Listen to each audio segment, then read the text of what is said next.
হঠাৎ তীব্র কম্পনে কেঁপে ওঠে চারপাশ, নিমিষেই ভেঙে পড়ে সবকিছু।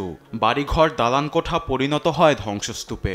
শক্তিশালী ভূমিকম্পের আঘাতে এমনই পরিণতি হয়েছে আফগানিস্তানের। দেশটির পূর্বে অবস্থিত পাকিস্তানের সীমান্তবর্তী নানগারহার প্রদেশে শক্তিশালী ভূমিকম্প আঘাত হানে। রোববার রাত 11টা 47 আঘাত হানায় ভূমিকম্পের মাত্রা ছিল 6। ভয়াবহ এ ভূমিকম্পে এখন পর্যন্ত নিহত 250-এরও বেশি মানুষ এবং আহত আরও 5 শতাধিক। এ সংখ্যা আরও বাড়তে পারে বলে আশঙ্কা করছে স্থানীয় কর্তৃপক্ষ। মার্কিন ভূতাত্ত্বিক জরিপ সংস্থার মতে, বড় মাত্রার ভূমিকম্পটি আঘাত হানার কিছুক্ষণ পর আরও 3টি কম্পন অনুভূত হয়, যার মাত্রা 4 থেকে 5-এর মতো ছিল।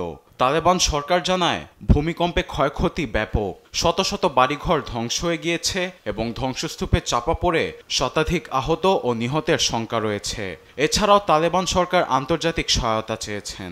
তাদের সীমিত সম্পদ দিয়ে ক্ষতিগ্রস্ত এলাকাগুলোতে উদ্ধার কাজে সর্বোচ্চ চেষ্টা করছেন, তবে আন্তর্জাতিক সহায়তা ছাড়া বড় পরিসরে ক্ষয়ক্ষতি মোকাবেলা করা সম্ভব নয়। শক্তিশালী ভূমিকম্পে আফগানিস্তানের রাজধানী কাবুল সহ পাকিস্তানের ইসলামাবাদেও কম্পন অনুভূত হয়েছে।